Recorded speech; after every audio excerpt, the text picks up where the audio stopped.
Now. Oh, great. Okay. Thank you so much. All right. So without further ado, I'd like to call the October 21st, 2020 Executive Committee meeting to order. First up is roll call. I will do roll. So if people could just unmute. Here we go. Sharonda. John Barros. Keith Bergman. Present. Karen Canfield. Adam Chapdelaine. Present. Bob Cohen. Here. Mayor Curtatone. Tom Daniel. I'm here. John DePriest. Here. Yolanda Greaves. Sandra Hackman. Here. Mo Handel. Here. Jared Johnson. Tabor Keeley. Here. Hayes Morrison. Steve Olenoff. Caitlin Pasafaro. Here. George Proakis, I think said he was absent. Jenny Raitt. Vandana Rao. Yes, okay, thank you, Vandana. Sam Seidel. Here. Steve Silvera. Here. Mayor Spicer. Juan Vega. Present. Great. Elaine Vanya. Present. And Erin Wortman, that's me, present. Great. I'm happy Karen everyone. Canfield late. Oh, I'm sorry, Karen. That's what you get for being Sorry, I here. couldn't find the link. Apologize for being late. You're really not late. It's no big deal. Thank you so much. So Karen, you are here. Great. So first up on the agenda is the approval of minutes from Hi, September Steve. I'll resend it to you. Oh. Okay. I make a motion to Sorry. approve the minutes. Is that you, Bob? Yes. Okay, sorry, you're on I'll my second second that. screen. Great. Motion made by Bob to approve, second made by Tabor. Any questions or comments at this time? Great. Because we're a virtual meeting, I have to call roll for minutes. So please unmute again. And I'm just going to say first names this time. Sharonda, John, Keith, Aye. Karen, Aye. Adam, Yes. Bob, Yes. Mayor Curtatone, Tom, Yes. John, Yes. Yolanda, Sandra, Yes. Mo, Yes. Jared, Tabor, Yes. Hayes, Steve, Caitlin, Yes. George, Jenny, Vandana, Sam, Yes. Steve, Yes. Mayor Spicer, Juan, Aye. Elaine, Yes. Erin, aye. Thank you so much. Motion passes. Next up on the agenda is the report of the treasurer. Sam, you have the floor. Thank you, Erin, and hello to everybody, and greetings from a remote, even more remote location for me. So this month, we're going to look at the July and the August income statements. July, obviously, is the start of the fiscal year, and August is the middle of summer. And we're going to start with July, and I'm just going to bring your attention to a couple of items, just so we know what's happening in these income statements. One is that the revenue was surprisingly more than we had budgeted. It was came in at 122% of what we thought we would see. But the reason for that, we think, is that a lot of people were spending at the start of the fiscal year. It turns out that most of that money was passed through, so it didn't actually impact our direct labor number in any real way. But it's an interesting number to note. Our direct labor number was lower than we had budgeted, coming in at 93%, and our administrative expenses weren't quite as low as that. They came in at 98%. That pushed our overhead rate to 129.4%, which is above the 123% that we had approved back in the spring. So that's higher than we want, but it is the first month of the year and in no sense is indicative of what the year will hold. We just note those numbers as they come. You'll also note there's a net income of 0, and we will always have, in most instances, we'll have a net income of 0. Either if we're slightly below, we'll supplement that with reserves, or if we're slightly above that, we'll probably take that net income and put it back into the reserve. So it's a way of protecting ourselves or hedging against rainy days, either now or in the future. If we go forward to August typically is a vacation month. This is no exception. You'll notice that direct labor was down to 90% of what we budgeted, and the administrative expenses were at 89% of what we had budgeted. Additionally, the total revenue also came down in August. It was a kind of a quiet month. That led us to an overhead rate of 120.8, which is significantly below the 123% that we have approved. So that's a good number. We want to be below our overhead rate, and that was good. Again, we notice a net income of 0. The same situation applies there. If we're slightly above, we put the money back into reserves. If we're slightly below, we'll use that reserve money to cover any gap that we have.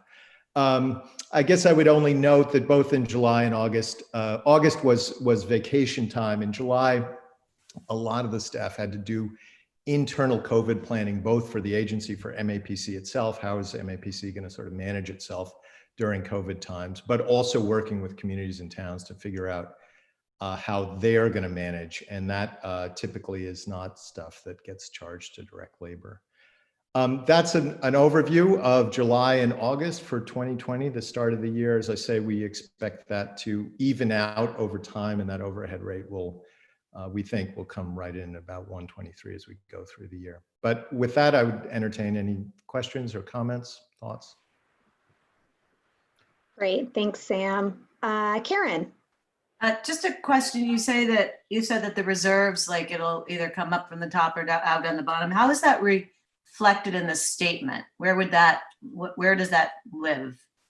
Well, on conversations with Sheila earlier today, where we would see that in the statement, and I'm sure Rebecca could speak to this as well, is in that net income number. The reserve itself does not, unless I'm mistaking it, does not show up on the sheet, but it gets reflected in the net income when that zero, and the only way we see it is when it zeroes out, because we're either adjusting up a little bit or adjusting down a little bit to sort of either to cover a gap or to put back into reserves. I don't know. Yeah, that was kind of my question, is if it's net zero as it is here, could you see, is it a little, is a lot, what the adjustment is? And I don't see it reflected here. No, I think you are correct. And I don't actually at this moment have anything to add. I had a brief conversation with Sheila just about that fact, and I wanted to share it with the executive committee, but we can obviously get those numbers and find out. Exactly. Okay. Yeah, just curious. Sheila's on the phone if she wants to answer. I believe it was a little this year, but in the end, you'll see the change in fund balance is in the audited financials for the year. And so almost every year that we've been here, there's been an increase to those reserves. And, I think last year and in, other years, it will either be in this year, my guess is that we will either see a smaller increase or a decrease, but, we have that fund balance and those reserves, there, specifically for moments of challenge to get us through. So. I'll make a motion that we accept the treasury report. Motion made by Bob. Second made by Karen. Is there any other conversation or questions? Great, seeing none. And please, with so many people on this meeting, if I don't see your hand up, please feel free to interrupt when I ask. If there are questions or anything, you just might be on my other screen. Okay, so because it's a Zoom meeting, we have to do roll call. So please unmute everyone. I'm only going to say first names again, those who have just joined us. Since roll call, I'm just going to say first names. Okay, so Sharonda, John are absent. Keith, Aye. Karen, Yes. Adam, Yes. Bob, Yes. Mayor's absent. Tom, Yes. John, Yes. Yolanda, I think is absent. Sandra, Yes. Mo, Yes. Jared, Yes. welcome. Tabor, Yes. Thank you. Hayes, I think is absent. Steve, Yes. Caitlin, Yes. George is absent. Jenny, Yes. Vandana, Yes. Sam, Yes. Steve, Yes. Mayor Spicer is absent. Juan, Aye. Elaine, Yes. and Erin is aye. Motion passes. Thank you very much, everyone. Next up on the agenda is the report of the interim executive director. I believe everyone hopefully read my email, got my email about the update on Mark. So Rebecca, the floor is yours. Sure, and I'm going to keep my remarks short because we have a lot on our agenda, and I really want to leave time for the work plan. But obviously things are going apace while Mark is gone, and specifically we've been focusing on getting the work plan completed, but our planning projects continue apace, as well as our work really helping our communities come together and think about COVID, particularly thinking about going into the fall and winter and the potential for another surge or uptick in cases. I did want to recognize we had our inner core legislative breakfast this morning. It was very well attended, and we had 4 legislators there with a really interesting conversation, both thinking about, what do we need from the legislatures? We'll hear a lot more about the bills that are still waiting, but, how are we going to respond to a potential surge, as well as a drop in, CARES Act funding that will come at the end of December. Additionally, there's been a lot of work that's been ongoing on our public health and municipal collaboration side. We are actually working to set up a regional PPE cache site for our communities in the north through our HMCC work. And we've been working on a project with the Metro North communities to actually look at doing ad buys for in Spanish language media to really try to get information out there about safety around the pandemic. So those are some of the highlights that I thought I would bring up. We are not going to have an executive director's report this month. We'll have a 2-month report coming up in our next month. Happy to answer any questions that might be there. Great, thank you, Rebecca. Any questions or inquiries from anyone? Sorry, the Great. last piece, it's Go not ahead. quite legislative, but I did want to note the excellent work by our data services team, Tim Reardon and Sarah Philbrick and the entire team, doing a lot of work looking at unemployment numbers and really trying to predict, what the cost of evictions might be, particularly with the governor's eviction moratorium expiring over the weekend. Folks should know that we got many calls from the administration as well as other advocacy groups, and that research has really driven both the governor's response as well as, I think, advocacy efforts and the legislature's response, as well as a lot of press hits. So I really wanted to congratulate them on that great piece of work. And if you haven't already looked at it, Heidi, maybe we can send that out to the executive committee so folks can see where that is. Yes, thank you so much to the data services team and everyone that's been able to really work on that to really help further educate sound decision making. So thank you for that. So if there are no questions, I'm seeing, great. Next up on the agenda is the report of the legislative committee. So I'm going to call on legislative committee chairperson Keith, who can take it away from here. Thanks very much, Erin. The legislative committee met last week. We recommend one item, which is an action item on this agenda, but first we'll get a legislative update on what's happening or perhaps what's not happening on Beacon Hill, and turn it over to Lizzie. Thanks so much, Keith. And I'm apologizing, folks, that my camera is off. My internet is being a little wonky today. So I'm hoping that this saves it and lets me stay on the call. So I'm going to give kind of a brief update on, as Keith said, what's happening and not happening in the State House. And then I'm going to turn it to Leah to go over the item on which we'll be hopefully taking a vote today.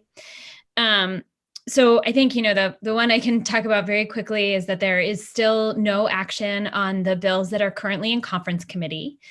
We had thought that the legislature would really start to move apace really after Labor Day, but they have not taken anything up. And I think there was some political thought that they would move on an economic development bill to try to actually move some of those bond authorizations and even some of the policy pieces that were contained inside economic development, but that has not happened. I think, the prevailing wisdom at the moment is that the legislature will probably not take action on items until after the election.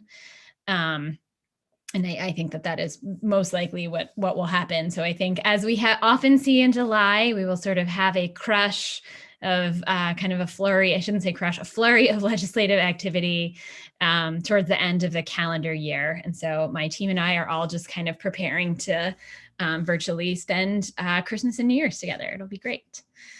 So I think the thing that is we're spending a little more time, though, is kind of where we are on the budget. So there are two items just to bring to your attention around the budget, and just going in sequential order.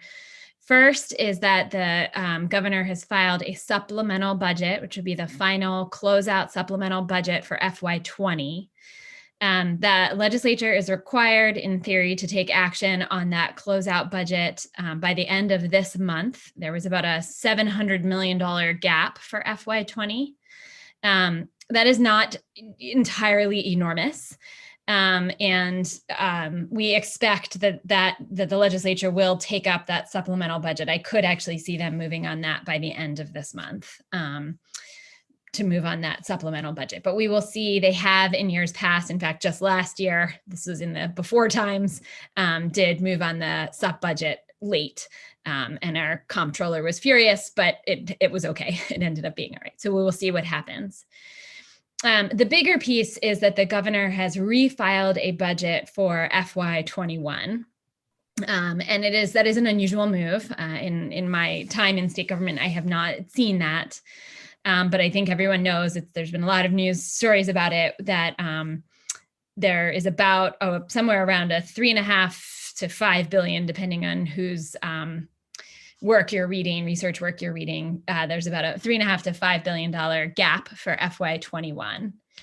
Interestingly, there are not a tremendous amount of spending cuts inside what the governor filed, not as many spending cuts as I think we expected to see in what the governor filed. And that is largely because of kind of higher than anticipated mass health returns, so that it actually helps to stabilize our budget. I think, and importantly for all of us, DLTA saw level funding and Shannon saw level funding in that budget as well.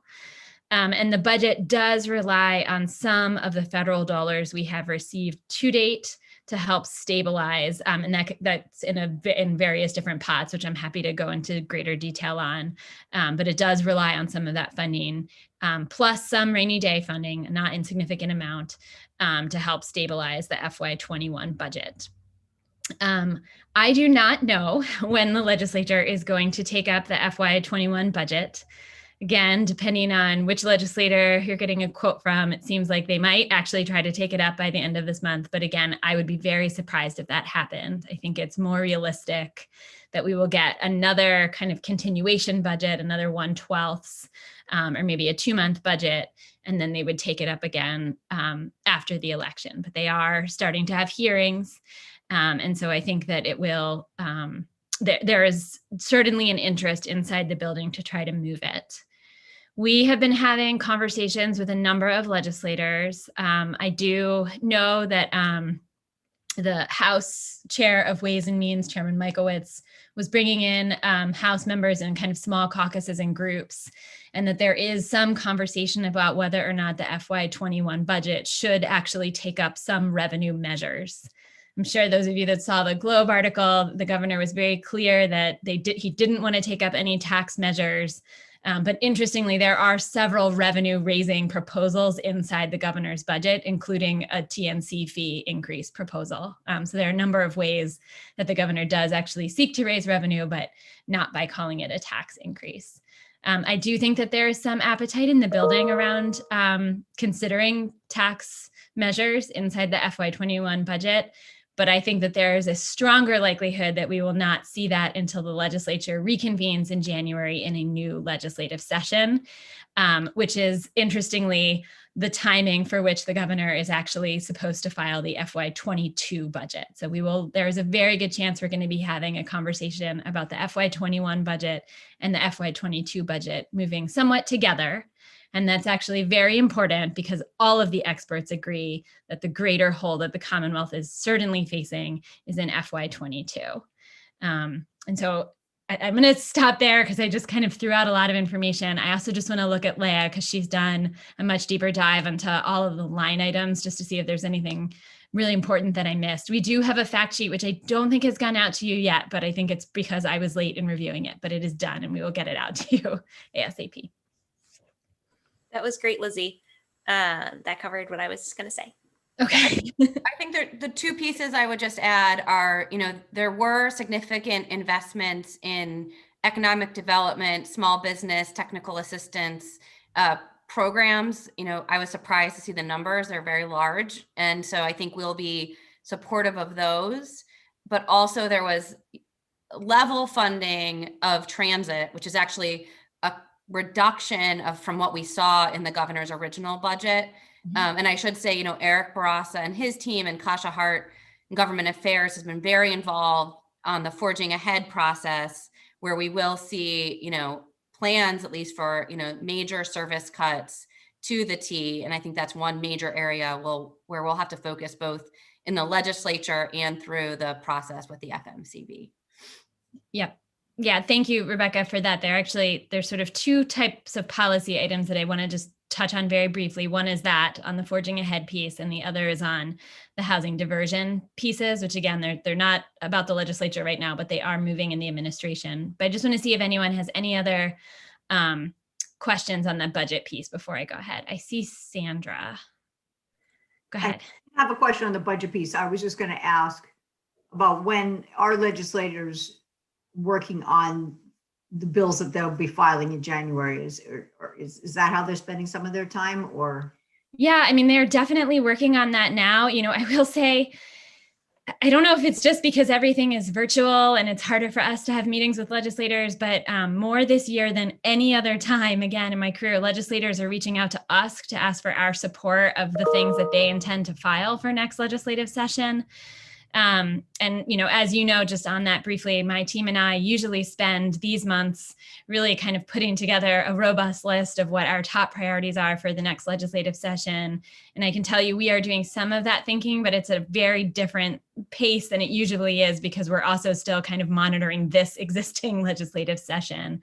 But legislators are definitely working on those pieces. And I think, Rebecca mentioned the work that Tim was doing. Tim and his team have been doing around housing issues. I think a lot of legislators are really interested in the data work that MAPC has done and how it can help them think through what pieces of legislation they would want to file for next session, particularly with an eye towards a stronger recovery.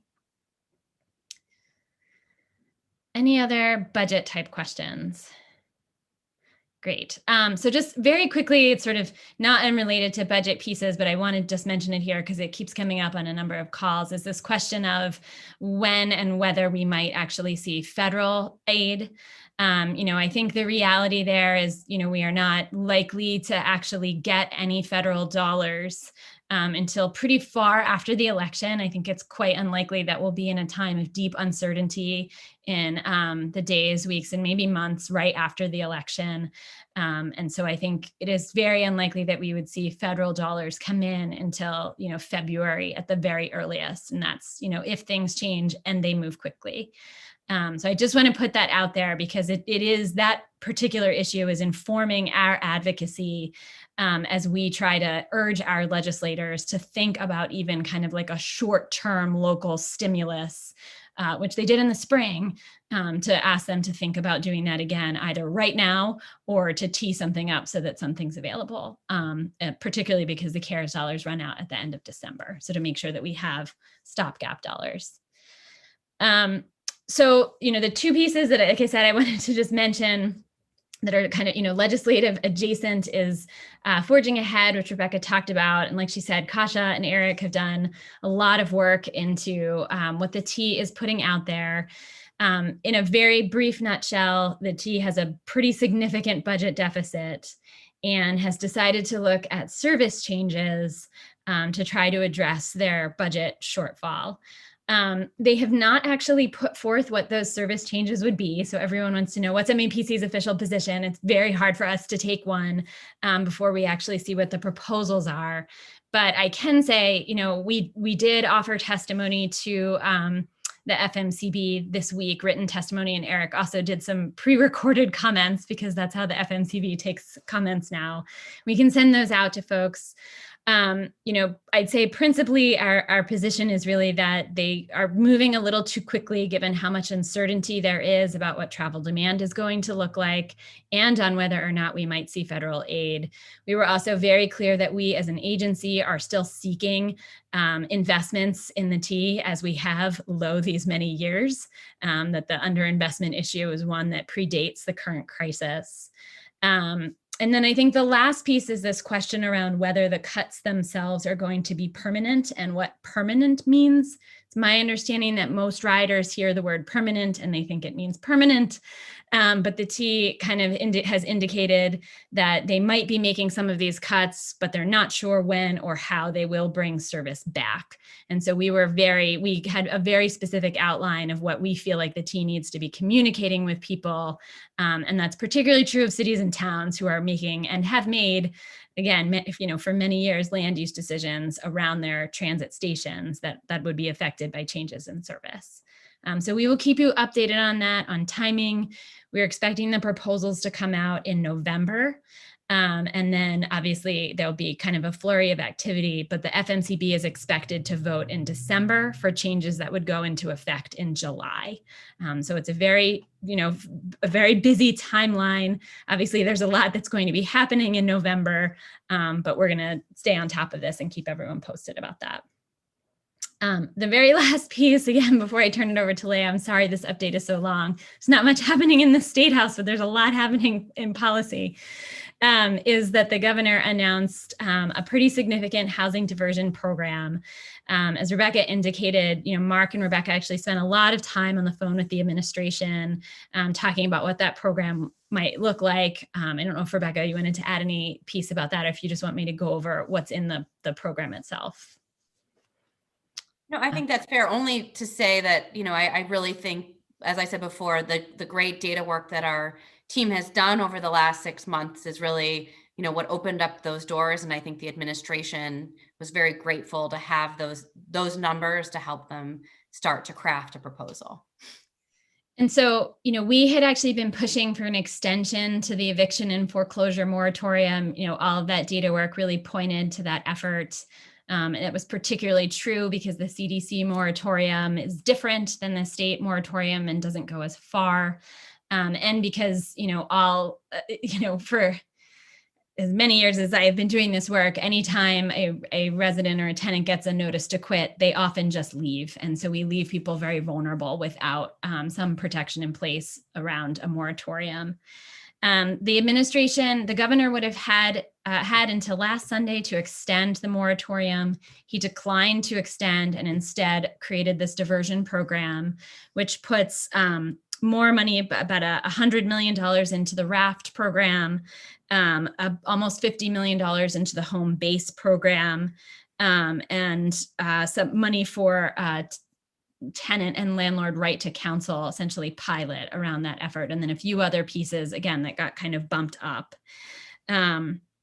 It expands the amount of money that tenants are eligible to use under the RAFT program. The opportunity to extend the eviction moratorium moved to the legislature once the governor's opportunity to extend expired. The legislature has not yet taken up their housing stability bill to actually move that and extend the moratorium. And then very late on Friday, I think it was Friday afternoon, Representative Connolly filed an emergency procedure to extend at least until the end of the calendar year, which has also not been taken up. So I will say, have had a number of ongoing conversations with folks at DHCD to try to at least spread the word to our members and communities about what the governor's program actually looks like. And then we continue to be in conversations with folks in the legislature about the possibility of extending a moratorium. The legislature could take that action at any time. Okay, so that is everything, I think, on the update side.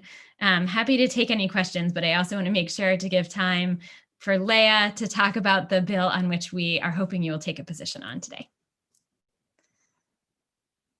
Great. I'm going to turn it to you, Leah. Awesome. Thanks, Lizzie.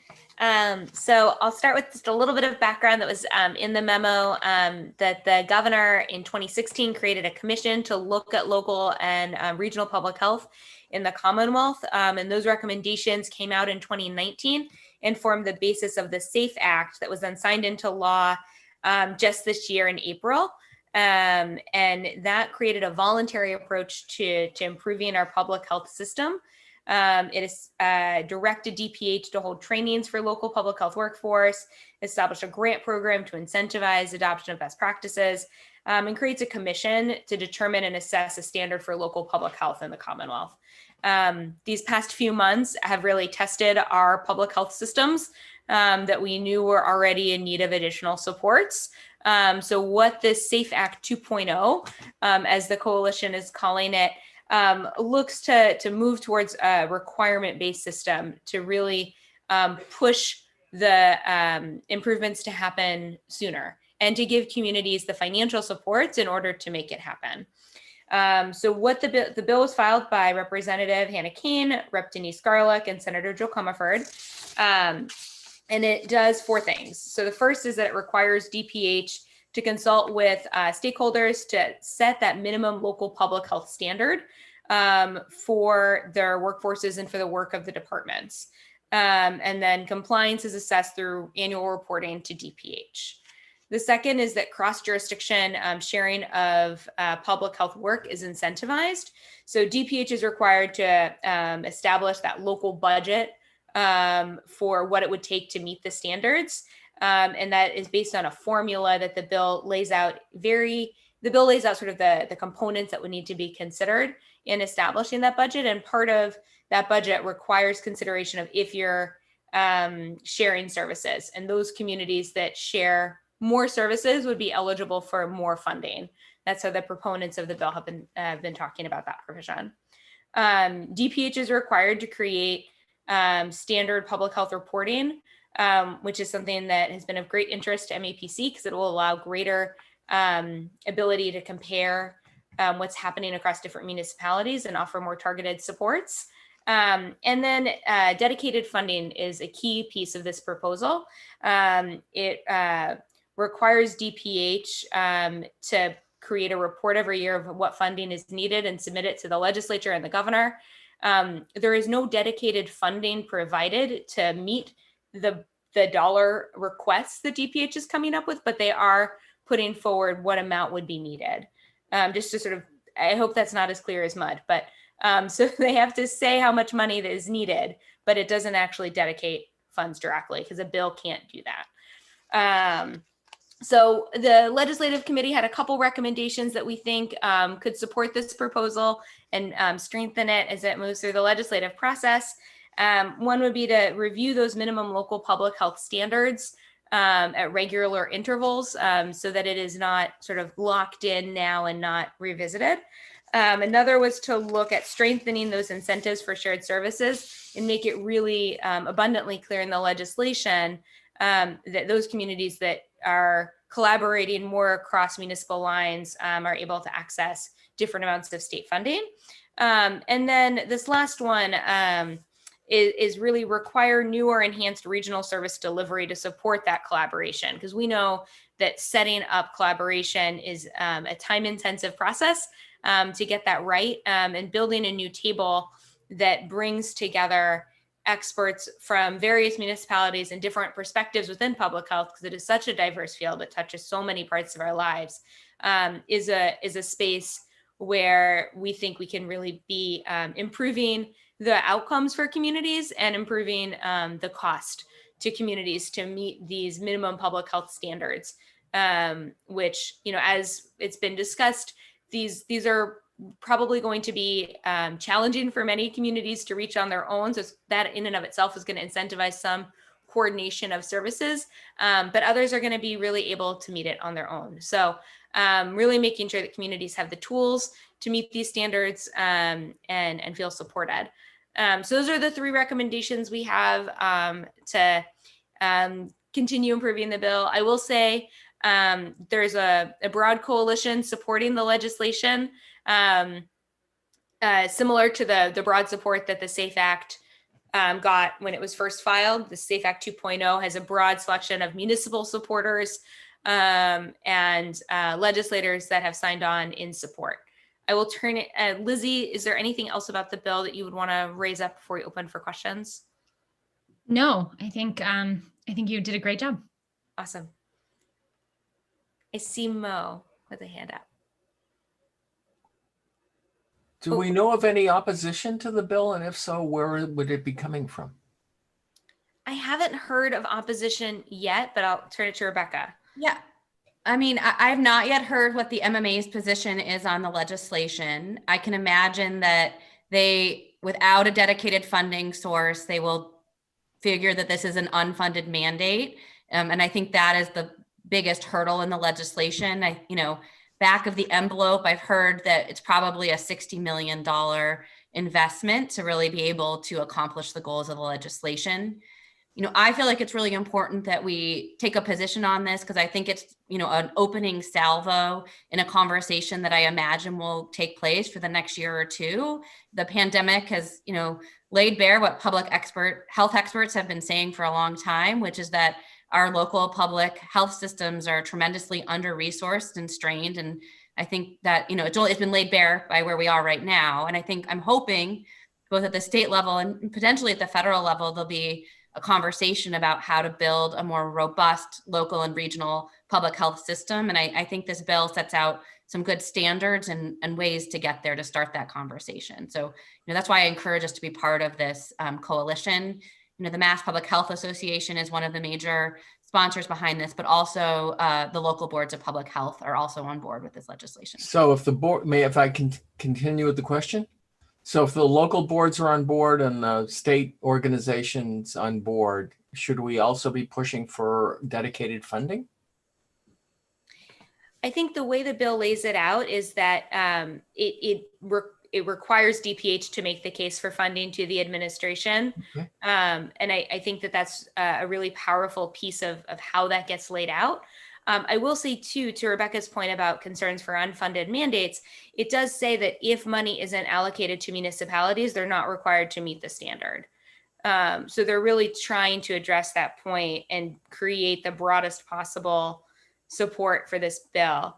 It is truly incredible to move from a commission report in 2019 to already having one piece of legislation filed and now the second iteration. So I think it really speaks to the moment of critical need we're seeing for public health. And I think being part of this coalition would help us to continue to make that case for the funding to make it possible to actually implement. Yeah, and I just want to add like one piece to that, which is, I think it is not necessarily likely that the legislation itself will move right now before this session ends. But I do think that it's important to take a position now because, as Rebecca said, we would want to incorporate these ideas, particularly as we're talking about recovery. And I will put out there for all of you as kind of like a heads up that, I think that MAPC is poised to take a position on a number of revenue raising items, many of which we've already taken a position on in the past. And I think some of those items we would indicate the legislature, if they raise them, should actually also go to create some of this dedicated funding. We haven't shied away from revenue raising options in the past, and I don't expect that we will this coming session. Mo? Are you looking for a motion to support the bill? I would move that we support the bill. Second. Motion made by Mo, second made by Karen. Just for clarification, maybe to Leah, you're also seeking support for those 3 amendments as well, correct? Yep. That's in my motion. As chair, that's what I was making sure of. And Karen, do you support that as well? Absolutely. Just that Yes. clarification? Great. Thank you so much. I really appreciate it. So the motion has been made by Mo and second made by Karen.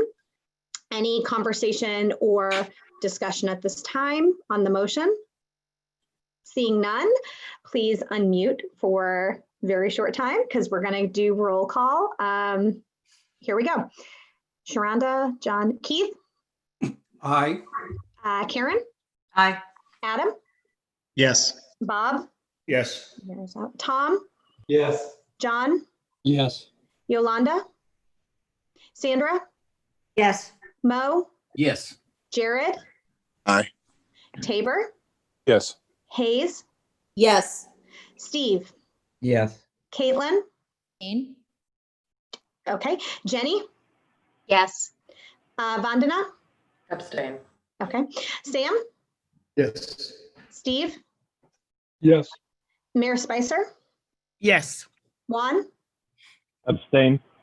Elaine, Abstain. and Erin, aye. So motion passes with, I think, 4, but let me just read off the abstentions real quick. So it was Elaine, Juan, Vandana, and Caitlin. Did I got them all? Great. So those 4 abstentions are going to be part of the vote. So thank you so much. Motion passes. Thank you so much to the legislative team and MAPC, as well as the legislative committee. That was a lot. And Lizzie, I think you have one more update. I do. Okay. This is actually a happy one. So I just wanted to let folks on the call know that Diego Hueso on my team and his wife Hazel had their baby last week. They had a little girl named Naomi Abigail, and she was 9 pounds and 20 inches long, which is, if you've ever met Hazel, she's like 5 feet tall. So it's kind of amazing. And she fit that baby, but everyone's doing great. They're home from the hospital. They had a totally COVID safe delivery and they're just home and settling in. And we can send pictures out if folks are interested. She's adorable. I think 3 pounds of her weight is in her cheeks. The best way to be. That is a great update. I mean, they're all great updates. Change and progress are great updates, but very chubby babies may trump that. So thank you so much for sharing that update, and best wishes to Diego and his growing family. Thank you so much. Thank you. So next up on the agenda is a Metro comment update. Thank you. Oh, there you are, Eric. You just kind of popped I'm up. here. All right. Go ahead. Good morning, everybody. Just to do a brief update this time, just want to let people know kind of where we're at and what's upcoming for MetroCommon 2050. We're wrapping up the action area stage of the plan. That this is what we really focused on the workshops over the summer with the challenges and opportunities and existing conditions. How do we get here content of the plan? We've been sending out surveys and are finalizing those pieces this month. We're also midstream in the policy development. We have 20 policy chapters that are being drafted right now, and Lizzie Wyant and Kasha Hart are shepherding that process. And the plan is to take these draft recommendations out for public comment and reaction and feedback over the winter and into the spring. Definitely a large undertaking of work right there. And we're beginning the scenario phase of the plan. This work's led by our data services group, Sarah Philbrick, with support from Tim Reardon. And the focus on this is we're calling them driving forces or key uncertainties. And the idea is to explore what kind of big forces we can anticipate coming to our region that we can't totally control, but we're going to have to figure out how to accommodate or adjust or react to, and really focusing on what implications these forces have on the policy recommendations that we'll need to make. And the driving forces we're going to be exploring through the fall council meeting and workshops into November and December are focused on transportation technology and demand, federal policy regarding the level of federal support for things like the social safety net and infrastructure investments, and then demographic uncertainties. What happens to immigration? Do we keep growing on kind of the same trajectory that we're on now, or does the future population growth and employment growth numbers look different? And what does that mean for our region? Upcoming events, I kind of mentioned a couple of these already. We are planning for some interactive breakouts as part of the fall council meeting to focus on the driving forces conversations and how that interacts with the policy ideas. We are also planning municipal breakfasts coming up with municipal leadership into the early part of the winter. And again, the main focus of those conversations will be on policy. And then similarly, we're also contracting with a number of local nonprofits, community-based organizations through mini grants to really make sure that the historically marginalized and underrepresented populations in our region are weighing in on the policy recommendations themselves. So those grants are really focused as partnerships with organizations across the region to make sure those voices are part of the plan and really help to shape the policies that we're going to be putting out there. And then finally, we're also just now starting to look at some of the 30-year content of the plan. The policies are really focused on the next 5 to 10 years. And it's interesting, I think a challenge that Lizzie and Kasha and the policy writers have is, there's been so much change and acceleration in some ways of what we thought was possible. But their focus really is on the next few legislative cycles. But then that 30-year content of the plan is really looking at building off of those driving forces, the scenario work, and looking at these fundamental challenges or tensions that we have in the region and what policymakers and residents are going to have to navigate as part of that. So we're getting those ideas out there, and I'm looking forward to talking about those with residents and staff as well. So I'll stop there, see if there's any questions, and thanks for time this morning. Great. Thank you so much, Eric. Is there any questions or comments on the Metro Common update? Lots of things happening, lots of wheels moving, all good things. I'm not seeing any questions or comments, so thank you so much, Eric. Thank you. Great. So next up we have the review and approval of the FY 2021 work plan. And I'm going to call on Rebecca to kind of introduce this and kind of lay out the framework. Sure. So it is a little bit later in the year than we normally bring you the work plan. But as an agency, we really, we had started our work planning, believe it or not, before we all went home. And I think we really felt like each of the departments and the directors needed to take time to think about both how the pandemic and recovery from the pandemic was going to affect their work plan, but also to really seriously think about how they were incorporating racial equity and really trying to advance our agency's mission into the work that we're pursuing over the year. So what you have before you today, it is not short. I'm sorry we didn't get there on brevity. It's a 42-page document, so I can't imagine you've read it all. But that really, I think, has been a thoughtful exercise that staff have engaged in to really try to plan out and think about what is the work that we want to be doing over the next year, given the change in circumstances. So I thought how we might move this conversation forward is we are very lucky today to be joined by most of the directors. Most of our leadership team is on the call. And since we have the time, I'd ask each of them to think about, one element of their work plan, whether it's a change in direction or a program that they're very excited about that they would want to highlight for the board. But to give them some time to get started, I would first see, for anyone that has had time to dig into the work plan, or maybe you haven't and you just have a question, whether there are any overarching or specific questions that we wanted to get into before we get into some department by department highlights. Rebecca, maybe it would be helpful for the newer members to kind of talk about why we have this as a standing item every year. As an executive committee, why we're asked to approve the work plan. Sure. So I think, one of the helpful things to think about is the hierarchy of plans, because, as a planning agency, of course, we can't just have one. So the way that I think about it is we have right now Metro Future and soon Metro Common, which is our plan for the region, our 30-year plan. But within the work plan, you will see that we make sure that we are trying to address the many goals that we've come up with through Metro Future. We additionally, now 5 years ago, did a strategic plan. We try to do one every 5 years, although with Metro Common, we won't start our strategic plan until after we finish Metro Common. And in that strategic plan, I'll remind everyone that we have 4 strategic priorities. And so we also try to align our work for the year with how we are meeting each of those 4 strategic priorities.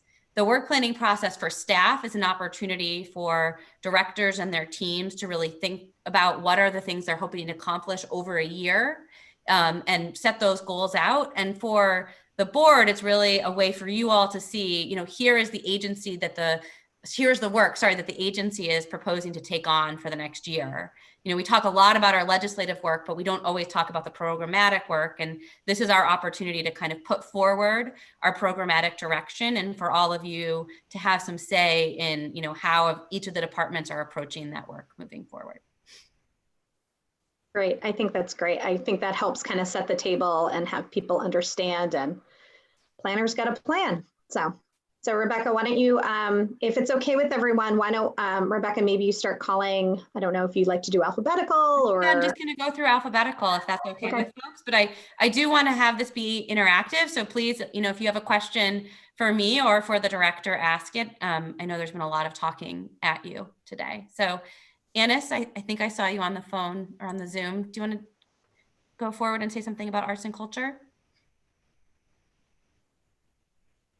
Sure. Hi, everybody. I just, am actually really grateful that I got to be part of this process in this way this year as the interim director of the team.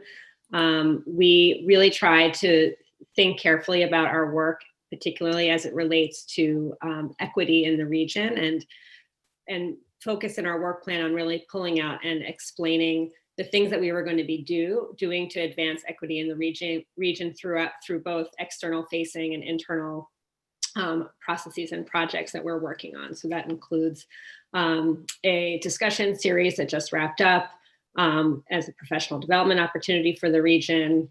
Also thinking about our tools and practices that we bring into the projects, how we're working and contracting with artists and curators of color in our work, and integrating best and emerging practices around inclusive data collection and analysis. And at the same time, we're continuing to do all of the work around convening a regional advisory group to help guide our work, convening an internal learning community, and deepening that with more peer-to-peer learning and interest in bringing in external folks. We've put a big focus this year on data work. We've found a big gap in our data options for arts and culture. And so we've invested a lot of money in working with data services and also developing project work, for example, with Somerville doing risk analysis for their cultural spaces and assessing their zoning as a mitigation opportunity. And so we're looking forward to having some really innovative products and research coming out of that investment this year. We're partnering as much as we can with folks around the region and across the state. The New England Foundation for the Arts is still a core partner of ours, as is Mass Creative and Arts Boston, as well as the other regional planning agencies on a variety of projects, including professional development, advancing our arts policies, helping us inform our Metro Common policy recommendations, improving our research and data, and trying to build some collaborations on data as well.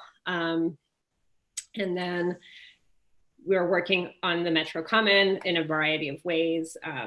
taking on some of the policy and plan recommendations work, and also coordinating with the engagement team to try to bring arts and culture and human-centered design into the processes and products of the plan. And then the other big thing that we're doing, we had our Artists in Residence program that was funded through our first 3-year grant. That concluded at the beginning of this summer.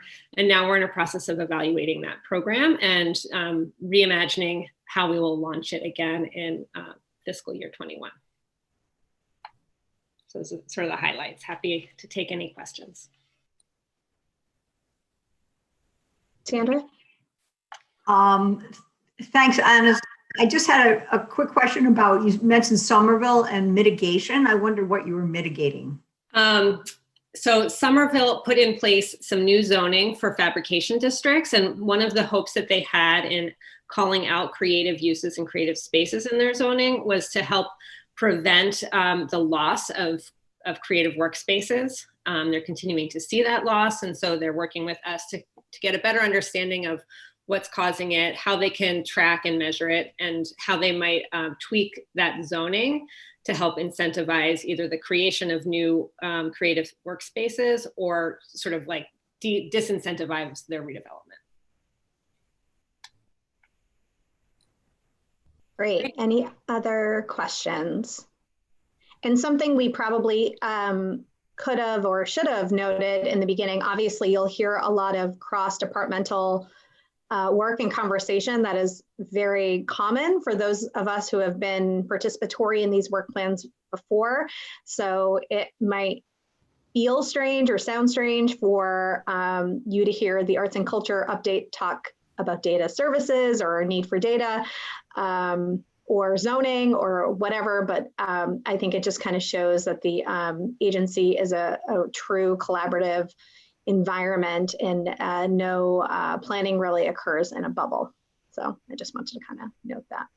But thank you so much, Annis. Rebecca, go ahead. Great. 1 or 2 highlights from your work plan. Sorry, you cut out, Rebecca, but I think you were turning to me next. Oh yeah, sorry. 1 or 2 highlights from your work plan, please. Yeah, I'll just raise up one for now, but happy to talk or take questions on any of them. In kind of to Erin's point, the project I kind of wanted to bring folks' attention to is one that we've been working on in strong collaboration with the Public Health Department, as well as a lot of external partners. But one of the things that's new to our work plan this year, and that some of you have heard me talk about in other settings, is work that we've done specifically related to responses to COVID and really around COVID safe cooling strategies. So with support from the Barr Foundation and working with the Mystic River Watershed Association as well, the Public Health Department and Clean Energy Department and some other departments at times here at the agency really went to work on trying to alleviate and be responsive to the struggles of vulnerable populations in times of extreme heat over the summer in the time of COVID, knowing that cooling centers and other places like that where folks would generally go to be able to relieve some of the extreme heat and the stress from that were not as open or available or not safe due to the pandemic, especially for those more vulnerable populations. And we focused on 7 communities that were kind of hardest hit by COVID, and that our research as an agency has shown over time, and not surprisingly, were those that were most vulnerable to climate risks as well. That work is continuing in this year beyond just the summer. So we still have projects with several municipalities that we are looking to provide relief for utility bills, knowing that electricity bills will go up if more air conditioning is used. We did a number of collective procurements or support on procurements for cities and towns and their community-based organizations around cooling equipment, have helped some to plant trees or put in solar reflective paint, and are really turning our attention now to next summer, kind of being more prepared for this coming up, knowing extreme heat is not going away regardless, and that COVID will likely still be part of our lives next summer, as well as looking at extreme heat over the course of the winter, so the heating season that will come up with extreme cold. And really tying it together in our clean energy work with many other things that we've been working on for years that you'll also see in our work plan, particularly around energy efficiency, weatherization, and policies in the energy efficiency space through our work on the Energy Efficiency Advisory Council that can help to get at a lot of these issues. So I'll leave it there for now, but that's work that we really launched and have deepened and are really looking forward to connecting to a lot of our other projects and programs this coming year.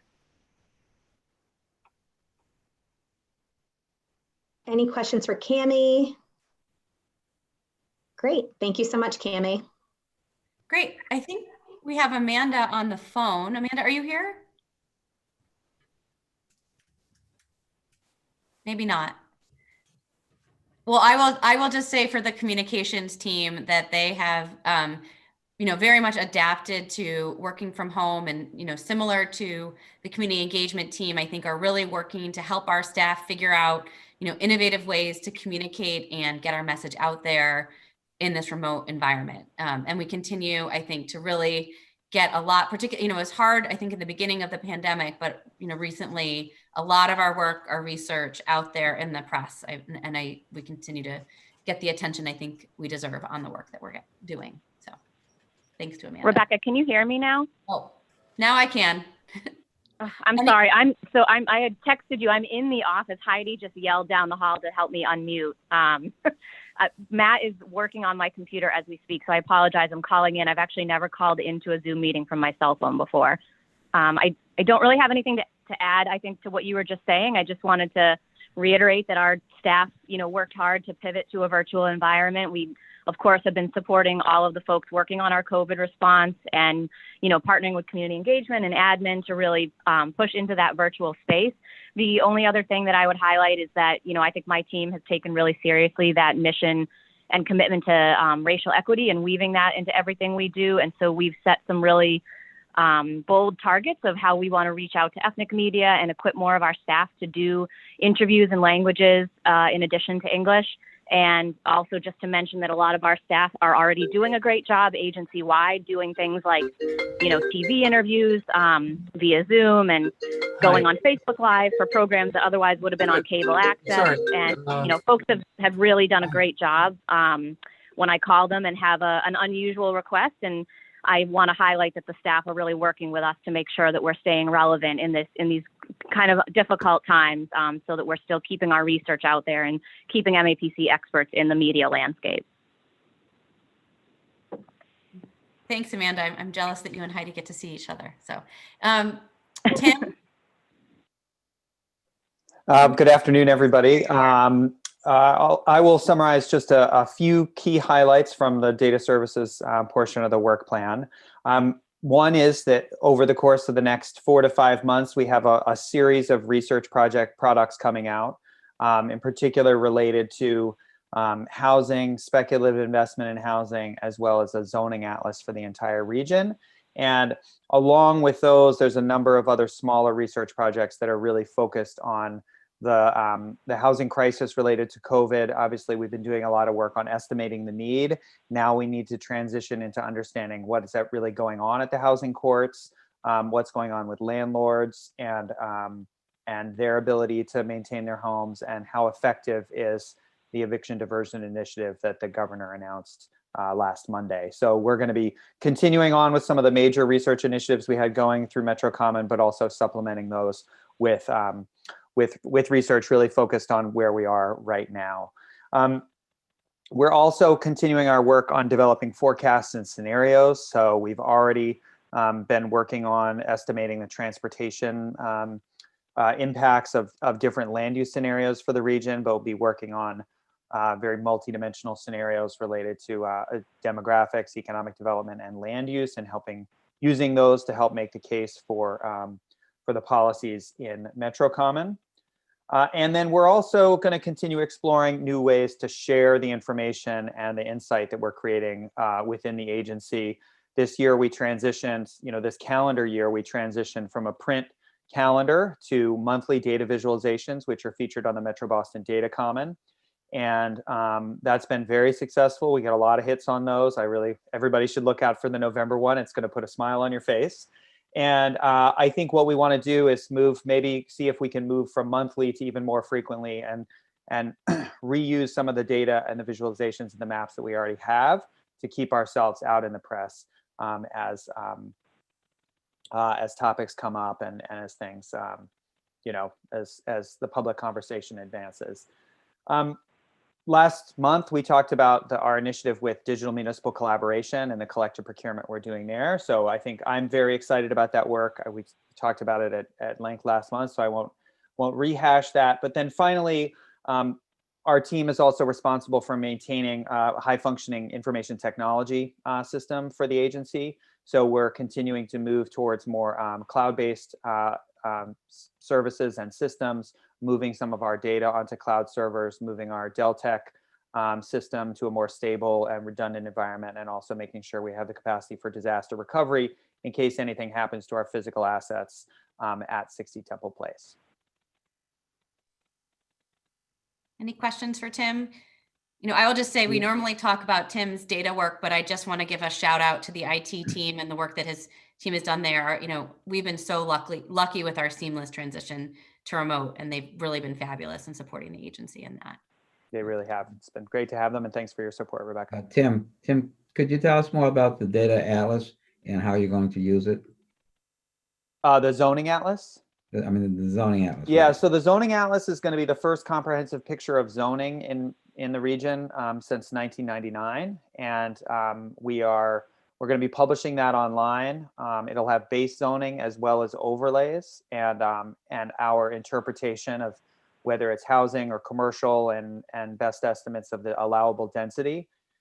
We'll also be releasing some analysis based on that about development capacity, what's going on near transit stations, and so forth. And I think the most important thing is we want to create an opportunity for either municipal staff or active and informed individuals to contribute to our understanding of it, either by saying, hey, there's new zoning here, or you interpreted this wrong or something, so that we actually create a way for people to contribute to our understanding of it, just as we do with mass builds on the development side. We want to do that with zoning as well, and then we'll evaluate all those comments and incorporate them into the database, because it's as we know, zoning is sort of an ever-evolving regulatory scheme, and there's no definitive interpretation, so we'll need help from folks to make that a useful resource. So you'll be able to tell everyone in the region, for instance, that we have too many large lot zoning, and that's part of the cause of the. Yep, you can see, here's all the 40,000 square foot zoning, 80,000 square foot, and so forth, and here's the tiny little areas where you could build multifamily. Thanks. Just if I could just comment on that. My recollection is that in 1999, when they did the zoning maps in the buildable area, it actually produced a good amount of anxiety in communities, because zoning actually allowed for a lot more building than people expected they would find. And it actually generated, as I recall, a funding stream for planning. So I would just comment that you might be aware of that and talk to people who were around back then, because I think it did. A lot of people got a little freaked out by what they saw when the Romney administration, I think it was the Romney administration, did some zoning analysis. I have a long and extensive critique of that whole process, which has informed what we're doing today. So the point is very well taken, Sam. And I think we are definitely trying to avoid the backlash that goes along with the so-called build-out analyses. And that is definitely not a product that we're going to be using the zoning for, precisely because of what was observed in 99. Okay. All right. Well, I, for one, am geeking out at the incoming data on that. And I hope it actually goes the other way. Like, I hope it doesn't freak people out. I hope it really empowers people to take a good look inside, their community lines, and look at like their region and really think about like where we're going, and hopefully the changes we need to get there. So that's my hope anyway. Yes. Another person is very excited. I'm sure we all are. So thank you, Tim. Any other questions for Tim? Yeah, I think if you don't care about data, you're not at the right table. So, Martin, could you give us one highlight from your environmental division?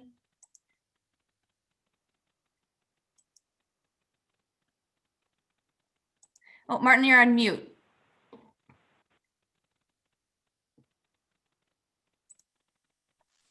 Okay, I turned on my video. I forgot to turn on my sound. Okay, so thank you for the opportunity to discuss our work program. So the one highlight I would make, I think, because climate change is one of the agency's 4 high priority strategic areas, and this is an area that MAPC within our environment department also is one of our highest priorities. I'll basically mention that one.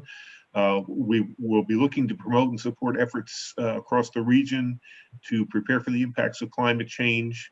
So the work that we do here in the environment department is more on the adaptation side of the equation, whereas perhaps the energy department and others are doing work that fits a little bit more on the mitigation side, although these are not hardened boundaries. There's a lot of overlap between certain things. But working with communities to really help them get a handle on what kinds of impacts they're going to be foreseeing and what they can be doing starting today and planning out into future years. One of the main vehicles we've been able to do and funding sources we've had to do this kind of work in the last few years is the state's municipal vulnerability preparedness program. We've worked with close to 24 communities over the last couple of years under this program. We're still working with a few communities in this program this year. We're actually reaching the end of the road for the process of doing plans under the MVP program, because in this fiscal year, I think virtually every one of our towns and most of the towns in the Commonwealth will have gone through the planning process, and then shifts over to those communities now having done the planning will qualify for action grants. And so in the future, I think we're going to be looking more for opportunities to work on implementing some of these pieces, but we're still trying to work on communities getting all of their plans in place and all their MVP certifications so they qualify for grants. This year we're working on one unique project, which was a 2-community collaboration between the towns of Bellingham and Franklin. I think that throughout our region, that was the only case where more than one community came together to work together on this project. So kudos to them. They're both in the Upper Charles River watershed, share a lot of common issues, and that project will be wrapping up in just a few months. The other major initiative that we have in the department is the Barr Foundation's funding of our Accelerating Climate Resilience Grant Program. This is now entering its 2nd year. Darcy Schofield has been overseeing this. In the first round of grants over the last couple of years, we ended up funding 11 different projects around the region. The funding for that in the second round has actually increased, and there's a current round of grants that have been submitted and are being looked at and probably will be announced, I think, fairly shortly. In terms of launching that second round of grants. Other initiatives we have include some research that we've been doing into flooding conditions using a special set of data that we got access to through FEMA about the flooding claims, the flood damage claims that occurred during the major storms of 10 years ago in 2010. Maybe longer ago that people can remember, we had some really major spring flooding that year, pretty much record flooding for the last few decades. It resulted in many, many claims for damages throughout the region, and we were able to get access to data on where those claims are, some basic information, a huge GIS database, which Caitlin Spence and Ann Herbst have been working through to kind of look at what's the pattern of this flooding? What does it tell us about where and how this kind of flooding occurs? We kind of see these intense rainfall storms that occurred in 2010 as a sort of a poster child for the kind of intense rainfall we probably will be seeing more of, unfortunately, in the future with climate change. This year, we're shifting over a little bit more to basically looking at how to implement what we're learning out of this program, what kind of messages we can bring back to the communities. I'll just mention one other thing, talking about working across the different departments. You heard about from the arts and culture. We will also be participating in the arts and culture learning community, and Ann Herbst will be representing our department in that. So I think I'll leave it with that. And if there's any questions, please let me know. Thank you, Martin. So I think in the interest of time, since we get to hear from Lizzie all the time and we'll be approving our legislative agenda in December, I'm going to move to Mark in land use. And Mark, I'm going to give you the impossible task. I think you have the largest department, but really like 1 or 2 things so that we can make sure everyone has a chance to speak before the meeting's over. Okay, so then if I only have 2 things, I will say Racial Equity Municipal Action Plan Program, which will be run partially out of land use and partially out of the equity team, collaborating with many other groups within MEPC. We'll be working with 6 municipalities to develop racial equity municipal action plans over the next year. Very exciting program. Keep your eyes peeled for what comes out of that, because it could be models for other communities to follow later. The second thing is the CARES Act funding under the Economic Development Administration. This is out of the Economic Development team under land use, and we will be seeking to work with municipalities on economic resiliency and recovery from COVID. So there will be opportunities for many municipalities to get involved. Keep an eye out for emails from Betsy Cowan. And that's it. Thanks, Mark. I don't see anyone from our municipal collaboration team on the call. So the one highlight I will just highlight for the executive committee is, we do a lot of different work in municipal collaboration, but we do work closely with a number of law enforcement councils through our Homeland Security work. And I know that Amy Riley and her team have already, started conversations there, I think in the wake of the events that happened over this summer, about how those councils could be places where we actually find funding for different types of training that we know a lot of our law enforcement partners are looking to do. And so that is one way that they've really had a reflection both with our partners and internally, and are looking to change their work program over the next year.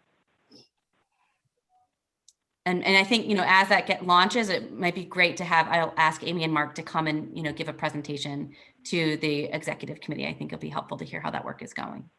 So Barry, do you have one thing you want to share with the board?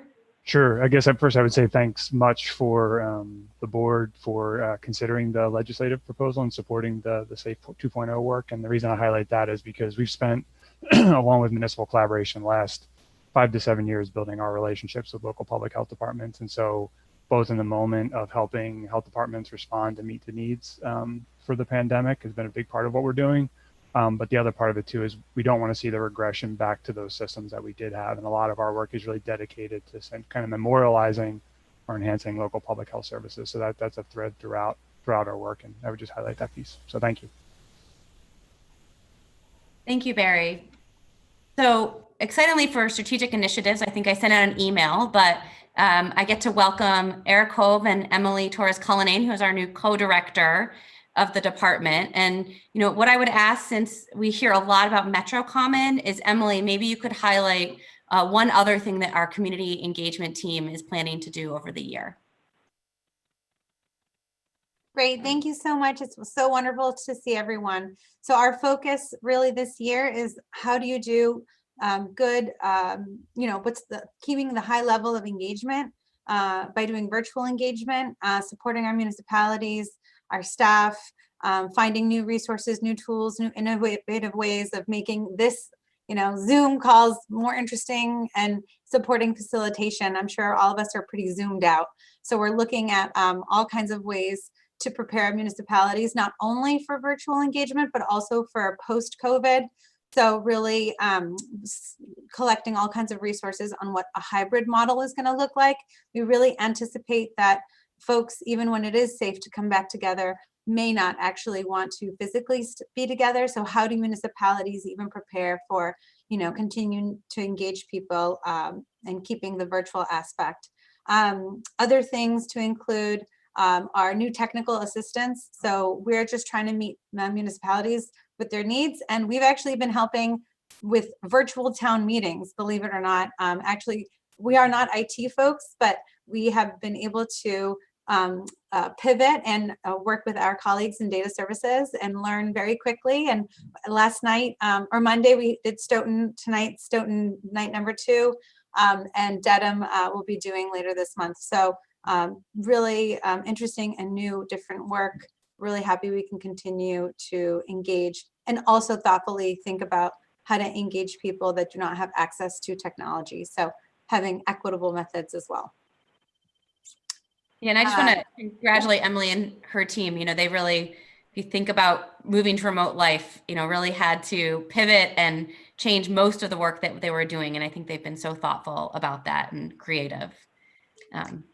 So I think, Eric, last but not least, if you want to talk a little bit about the transportation and, you know, maybe something new you guys are thinking about this year. Yeah, I know I'm short for time, so I'll mention one kind of near-term activity body of research that we're doing, which is looking at the fairly dramatic increase in online shopping and e-commerce, and obviously really accelerated by the pandemic. But what are the impacts both regionally and locally on deliveries, the traffic caused by deliveries, competition for curb space? And we're going to have a series of recommendations on how municipalities can try to manage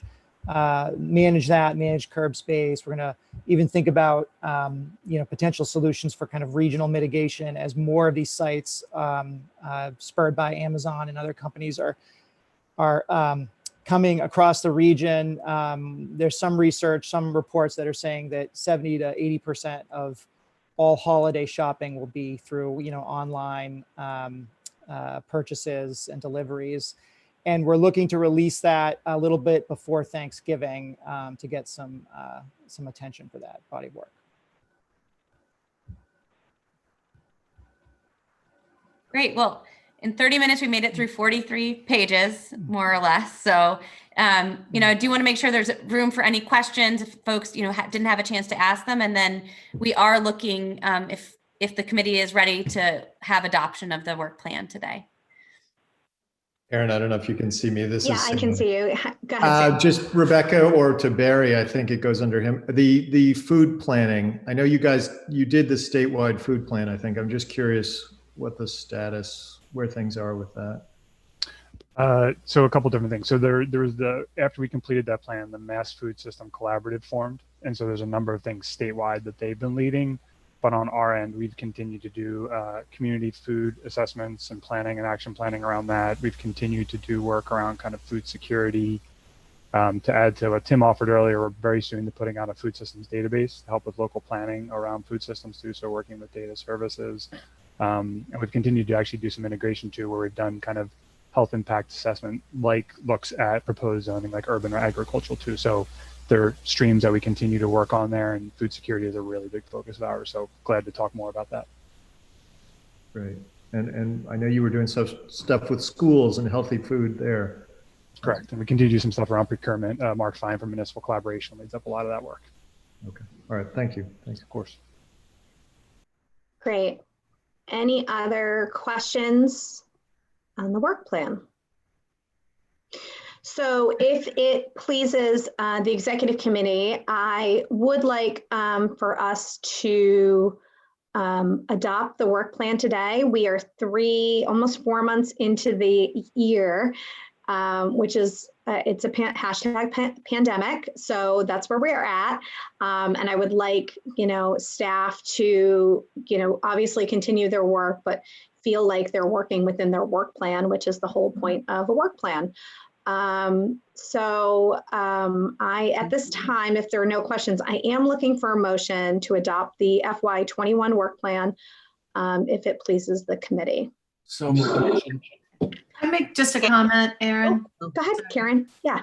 I just want to commend you guys. This as a fellow geek, the structure of the plan and the references, to how each of the goals meets a criteria, I think it's really helpful, and it really makes. I mean, it's a lot of information, but it's organized in a way that we can easily say, okay, that makes sense for this reason and that reason. So I just wanted to commend everybody, and I'll third the motion. Thanks for the feedback, Karen. So I believe Mo made the motion, and who made the second? Was it John? Sam? It was me. Oh, It I'm was sorry, Jenny. Jenny. We'll say Jenny. Okay. I heard the chorus of seconds. So we'll say Mo was the maker of the motion and Jenny was the second to adopt the FY21 work plan. And Karen, I share your feedback as well on that. I love a well-organized system, and I really feel like the work plan represents that. So if there are no questions, and if everyone could come off mute really quick. I know we've had a couple people drop off because of time commitments and the Zoom life we're all living at this point, but I appreciate everyone who's still here. So let's go. Sharonda, John, Keith, Karen? Yes. Adam?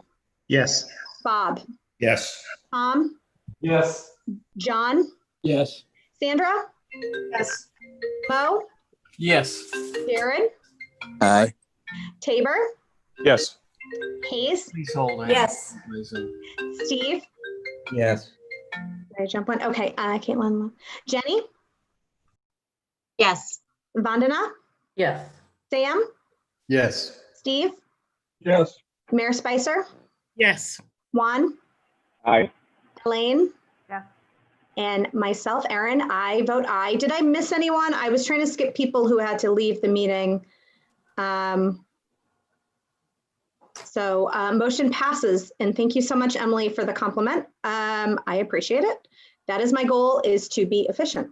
Okay, so next up on the agenda, thank you again. I should not remiss and say and not keep it moving so quickly. I want to thank particularly all the department heads and for compiling that and being so thorough and really thinking about what's next and pushing your departments to do more and continuing to produce all this great work. It is definitely not a template document. I've seen the work plan over the last decade. It is not a template document. You really take the work plan as a new approach every single year, and I definitely appreciate it, as I'm sure others do as well. So thank you so much.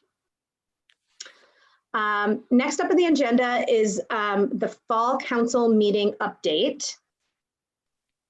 Sure. Well, I think this can be quick. We're going to have our fall council meeting in the end of November, and we will be focusing on Metro Common. So we're waiting to see from Emily and her fun team. We're looking at having, some breakout sessions, real opportunities for folks to get to engage. So it's not just another Zoom meeting with people talking at you. We also have 2 awards. We'll be doing the Davidson Award, which is a staff award, and our Legislator of the Year award. So a little awards at the beginning, and then hopefully some fun interaction around Metro Common and some of the driving forces or uncertainties as the major activity for the event. Great, thank you so much. I really appreciate it. And I'm sorry, Jenny, for missing your hand up during that last kind of go around. I have multiple things open, but please view it in the chat. Is that okay, Jenny? Yes, please. Okay, great. Thank you. It was a big thank you. No, and I really appreciate everyone kind of chiming in. I don't want to say I thank everyone for agreeing, but I appreciate everyone chiming in the chat section, their appreciation for staff for sure. So our next executive committee meeting will be Wednesday, December 16th. I know it is a little bit of time, but for people who are maybe new to the executive committee, we typically combine November and December due to holidays and stuff like that. So that's why it's December 16th. Rebecca, I don't know if you have any comments on that. Yeah, so November will actually be, our council meeting will be the day of executive committee. So we're getting rid of one meeting for you there. And in December, we do need to vote on our legislative priorities for the upcoming session. And so that is part of why we're looking at a potentially extended meeting, is we'll be looking to adopt all of those priorities at that December meeting. Got to come off mute. Sorry about that. Thank you so much for that clarification. So we'll all still be together in November, just in a different way. So are there any other questions or comments on that item? Seeing none, great. So I don't believe there's any business not known at the time of the posting. Thanks. Okay, good. I see your shake. I think it's everyone's kind of favorite time of the meeting time. So who wants to make a motion to adjourn? So moved. Second. Oh, everyone is living for this. Motion made by Jared, second made by, who wants to make that second? Tabor? Sure. Oh, okay, we'll just do Tabor for now. Okay, sorry, Mayor. Okay, any conversation or questions on this? Great, seeing none, we're gonna do roll call. Please come off mute. Sorry for the noise in the background. Someone is drilling outside. Great. So, Sharonda, John, Keith, Karen? Yes. Adam? Yes. Bob? Yep. Bye-bye. Bye. Tom? Yes. John? Yes. Sandra? Yes. I had to leave. Jared? Aye. Tabor? Yes. He's had to leave. Steve? Yes. Ellen had to leave. Jenny? Yes. Vandana? Yes. Sam? Yes. Steve, I think left. Mayor Spicer? Yes. Juan? Yes. Elaine? Yes. And me. Erin, I say aye. So motion passes, meeting adjourned at 1:02. I'm sorry, I'll try and give you those 2 extra minutes back at another time. Thank you all for attending. I will see you all November 18th at our fall council meeting. Have a good day, all.